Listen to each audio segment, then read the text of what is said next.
Hello, sports fans. Welcome to Super Sports Central. Today, we're going to be going over my Week 7 college football predictions. So last week, in Week 6, I had a record of 11-4, and that brings my record on the season to 93-19. But kicking things off this week with the one game we have on Friday, and that is South Florida at North Texas. So this is a big game for both these teams because both these teams have gotten off to great starts this season and are definitely in the hunt for the Group of 5 playoff spot. With South Florida, they're 4-1, and North Texas is 5-0. And I think this game should be pretty good. On the offensive side of the ball for North Texas, they've been great. They're scoring 44.8 points per game, and they've had a great balance between the run and the pass. But they gave a tough test this week as they face a good South Florida defense that is allowing 22.4 points per game. Although, when you take out the 49 points they allowed against Miami, they're really allowing just 16 points per game. And then on the offensive side of the ball for South Florida, they've also been great, as they're scoring 36.2 points per game, and quarterback Byron Brown's been playing really well, as he leads the team in both passing yards and rushing yards, and he has 13 total touchdowns on the season. With the South Florida offense, they face a North Texas defense that is playing pretty well, allowing 20 points per game, but they are not good stopping the run, allowing 180 rushing yards per game. And that is not a great matchup against the South Florida offense. But this is a game that I definitely think could go either way, and this is a pretty tough game to predict, and I think this is going to be one of the better Group of 5 games all year long. But I have South Florida getting the win here. I think they have a big game on the ground. I think quarterback Byron Brown continues to play well. And I've got South Florida with the win by a score of 30-24, but this game can definitely go either way. Moving to the games on Saturday, beginning with Ohio State at Illinois.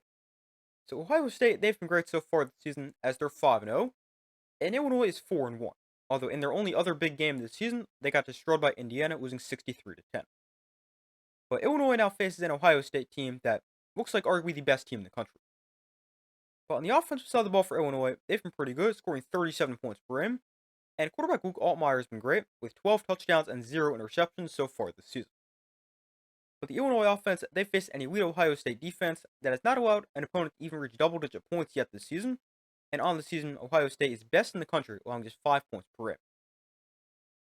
And on the offensive side of the ball for Ohio State, they're scoring 37.4 points per game, and they've really gotten the pass game going recently, and quarterback Julian Sayin is playing really well. And I can definitely see the Ohio State offense continuing to play well, because this is an Illinois defense that is solid, but they've given up points and haven't been very good against the pass, as they're allowing 24 points per game and over 250 passing yards per game. And that is just not a very good matchup against this Ohio State offense. But if Illinois is going to win this game, they need to keep it low scoring, because I just don't see the Illinois offense doing a ton against this Ohio State defense. But I'm going to take Ohio State to get the win. I think Illinois can keep this close for a while, but I don't think they're going to shut down this Ohio State offense for a full 4 quarters, especially with Illinois' struggle to stop the pass.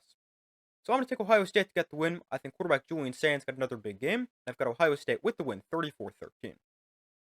Moving on, we have another big game that is Alabama at Missouri. This is another great game, as we have Alabama who's 4-1 against Missouri who's 5-0. And there is definitely a possibility for an upset here. Alabama's coming off back-to-back wins over tough teams in Georgia and Vanderbilt, and it doesn't get any easier, as they now have to go to Missouri and face a Missouri team that's unbeaten so far this season, and they've won 15 straight games at home. But in this game, we have a great matchup. On the offensive side of the ball for Alabama, they're scoring 36.4 points per game, and quarterback Ty Simpson has played really well, and he's firmly in that Heisman conversation. But Simpson and the Alabama offense, they match up against a Missouri defense that is playing really well, allowing 14.6 points per game and just 203 total yards per game. Then on the offensive side of the ball for Missouri, they've also been great, as they're averaging 45.2 points a game, and the run game is one of the best in the country, as they're led by running Ahmad Hardy, who has 730 rushing yards and 9 rushing touchdowns through just 5 games. Both those stats are second best in the country. And this Missouri offense, they face an Alabama defense that is pretty good, allowing 16 points per game, although they have not been too good against the run, allowing 155 rushing yards per game and 4.7 yards per carry. But the Alabama defense, they really need to focus on stopping this Missouri run game, and they need to force quarterback Bo Pribula to beat them as a passer. And I definitely think Pribula is capable of doing that, but he would be throwing against a great Alabama defense that is allowing just 130 passing yards per game, which is actually 5th best in the country. But this is a game that is really tough to predict, and I can definitely see this game going either way. But I'm going to take the upset here. I'm going to take Missouri to win the game. I think they run the ball effectively with Ahmad Hardy. Plus, you have to factor in what Bo Pribula can do as a runner. I think that leads Missouri to the win. I think their defense contains this Alabama offense, and I've got Missouri with the upset win and extending their home winning streak, winning by a score of 28-27. Moving on, we have Florida State hosting Pitt. So this is a big game for Florida State. They really need to bounce back after back-to-back losses to Virginia and Miami. And they face a Pitt team that's actually been a little bit disappointing so far this season, as they're 3-2. And Pitt actually benched quarterback Eli Holstein last week in favor of true freshman quarterback Mason Heinschel. And he was great last week in his first start, throwing for 323 yards and 4 touchdowns, as the offense put up 48 points. But this week, the Pitt offense faced a much tougher defense, as Florida State is allowing 20.8 points per game. And then on the flip side, the offense for Florida State, they've been playing well, as they're scoring 46.8 points per game, and they've run the ball really effectively, with 295 rushing yards a game, and that is second best in the country. But the Florida State offense, they face a Pitt defense that is third best in the country against the run, allowing just 66.2 rushing yards per game. But I really don't love this matchup for Florida State. They've already lost 2 in a row, plus they now face a Pitt team that got a spark offensively with a new quarterback last week. So I would not be shocked to the upset at all, but I'm going to go with Florida State. While Pitt does do a good job stopping the run, I still think this Florida State offense will find some success on the ground. Plus, Florida State's at home, and I just think they're the better overall team. So I'm going to take Florida State to get back in the win column. I don't think it's pretty, but I've got Florida State winning 27-23. Next game, we have Washington State at Ole Miss. So Ole Miss is coming off a bye after their upset win over LSU, and then will host a Washington State team that's 3-2, but really isn't that good. The defense for Washington State has been a major problem so far this season, as they're allowing nearly 30 points per game, and they've allowed 59 points in 2 different games this season, in their losses to North Texas and Washington. And the Washington State defense now has to try to slow down an Ole Miss offense that has been playing really well, averaging 40.6 points per game and 530 total yards per game. And then on the offensive side of the ball for Washington State, they're also not great. They're scoring just 20 points per game, and that now face a great Ole Miss defense, allowing 18 points per game. But this is not a good matchup for Washington State. I think Ole Miss wins this game very easily. They dominate both sides of the ball, and they win 56-13. Up next, we have a huge game, and that is Indiana at Oregon. So both these teams are top 10 teams. Both these teams are 5-0, and they both have Heisman contenders at quarterback with Dante Moore and Fernando Mendoza. But this game should be pretty good. On the offensive side of the ball for the Ducks, they've been great, as they're scoring 46.6 points per game, and they've been very balanced, with 264 passing yards per game and 239 rushing yards per game. But they match up against an Indiana defense that has played really well, allowing just 9.6 points per game, which is third best in the country, and they've also done a great job against both the pass and the run on the defensive side of the ball. Then on the offensive side of the ball for Indiana, they're also very good, as they're scoring about 48 points per game, and they're also very balanced, as they're averaging 270 passing yards per game and 267 rushing yards per game. But they get a tough test as they face a really good Oregon defense that is allowing 12.2 points per game. But this is a game that I think is going to be very close, and this game can definitely go either way. And it's really hard to predict because both these teams have been very balanced on both sides of the ball, and it can definitely go either way. But despite both teams being good defensively, I do think this is going to be a higher scoring game, just because both these teams are very good offensively. They've got elite quarterbacks, and I think the offenses will take over. But I'm going to take Oregon to get the win. I just think they're the slightly better overall team. I think Dante Moore has another big game, plus Oregon is at home. So I'm going to take Oregon to get a big win 30-27, but this is a game that can definitely go either way. Up next, we have the Red River rivalry, and that's Oklahoma against Texas. So this is another huge game. Texas is coming off a big upset loss to Florida, and they've gone from the preseason #1 team to unranked in just 6 weeks. And Texas, they don't have to try to bounce back against a good Oklahoma team that is a top 10 team, and they're sitting at 5-0. But this game should be pretty good. The offense for Texas has been extremely disappointing so far this season, as they're scoring under 30 points per game, and it doesn't get any easier this week, as they face the second best scoring defense in the country, as Oklahoma is allowing just 7.2 points per game. Then on the offensive side of the ball for Oklahoma, they've been playing really well, scoring 33.8 points per game. Although we don't know if quarterback John Mateer will play, because he's dealing with a hand injury. Although, it seems like Mateer is going to try to play, and that is huge for Oklahoma, because before he got hurt, he's one of the best players in the country.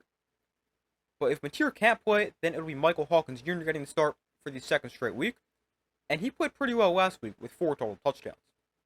But whoever the quarterback is for Oklahoma, they face a Texas defense that is the 5th best defense in the country, allowing 12 points per game, although they didn't play that well last week, allowing 29 points to a Florida offense that hadn't been very good to that point in the season. But this game, I think, is going to be a low-scoring game, as both these teams are elite defensively. And I definitely think Texas can get the bounce-back win, because I still think this is a very good team. But I really don't know who's going to win this game. If John Mateer plays, I'm probably going to take Oklahoma, but if he doesn't play, I'd probably lean Texas. But Mateer is listed as probable. It seems like he's going to play, so I'm going to predict this game as if Mateer is going to play. And I'm going to take Oklahoma to get the win. I think John Mateer makes enough plays against a tough defense, and I think he leads Oklahoma to the win. So I've got them 24-19, but this game can definitely go their way. Up next, we have NC State at Notre Dame. So Notre Dame, they've really done a good job bouncing back after their 0-2 start, as they're on 3-2, and they face an NC State team that is 4-2. Although, NC State, they've had some up and down so far this season. But this game could be pretty good, because offenses for both teams are quite good. On the offensive side of the ball for NC State, they're scoring 34 points per game, and they have a really good quarterback-running back duo with CJ Bailey and Hollywood Smothers. But they face a Notre Dame defense that has been a lot better as of late, allowing just 20 points combined in their last two games. And on the season, Notre Dame is allowing 23.6 points per game. And then offensively for Notre Dame, they've been great, scoring 40.8 points per game, and they match up against an NC State defense that hasn't been playing too well, allowing 25 points a game. But I have Notre Dame getting the win here. I think this could be a higher scoring game, but I also think this Notre Dame defense is going to continue to play well. So I think Notre Dame's going to score a lot. I don't think NC State scores a ton. I think Notre Dame ends up winning this game pretty convincingly by a score of 42-16. Up next, we have Virginia Tech at Georgia Tech. So Virginia Tech, they got off to a terrible start this season, but they've been better as of late, winning 2 of their last 3, including a win over a very solid NC State team. But then they'll have to face a Georgia Tech team who's 5-0 and playing pretty well. On the offensive side of the ball for Georgia Tech, they've been great, scoring 37 points a game, and the run game has been really effective, averaging 232 rushing yards per game. And I think this Georgia Tech offense is going to continue to play well, because the Virginia Tech defense is not good, allowing 28.3 points per game. And then the offense for Virginia Tech also isn't great, as they're scoring just 23.5 points a game, and Georgia Tech's defense is pretty good. Well, I don't really think this game is that close. Georgia Tech is the much better team. I think they dominate this game and win by a score of 38-14. Up next, we have Colorado hosting Iowa State. So Iowa State is looking for a bounce-back win after they lost their first game of the season last week, losing to Cincinnati. And then will attempt to bounce back against a Colorado team that's 2-4. But on the offensive side of the ball for Iowa State, they've been pretty good, scoring 31 points per game, and their run game is good, averaging 150 rushing yards per game. And they now face a Colorado defense that isn't very good, allowing 180 rushing yards a game and 25 points per game.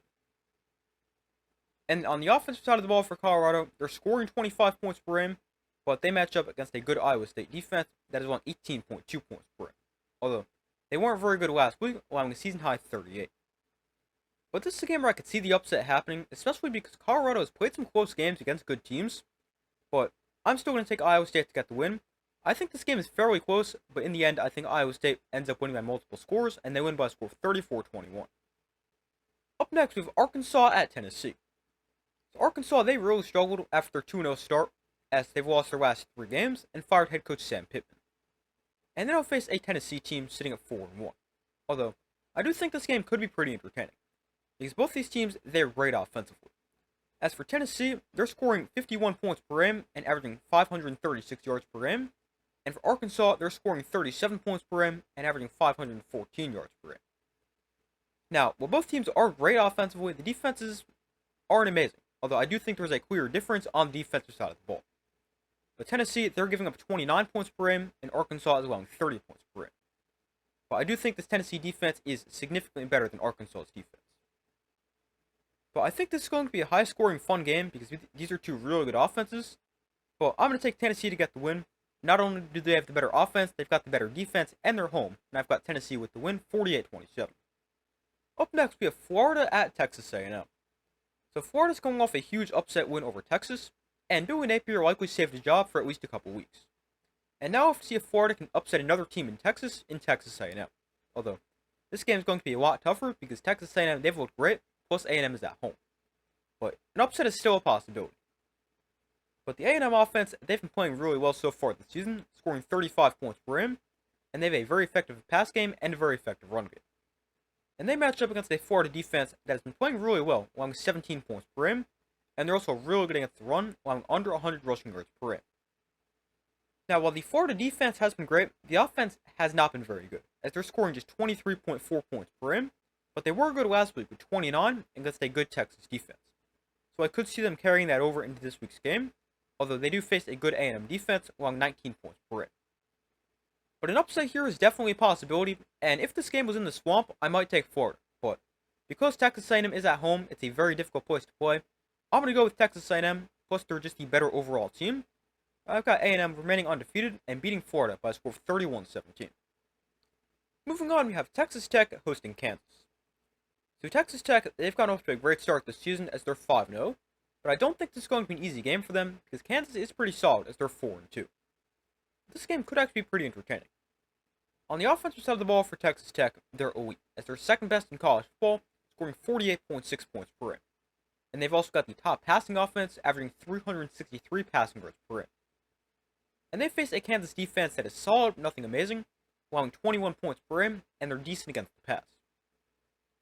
And then on the flip side, the Texas Tech defense is pretty good too, as they're allowing 11.2 points per game, which ranks 4th nationally.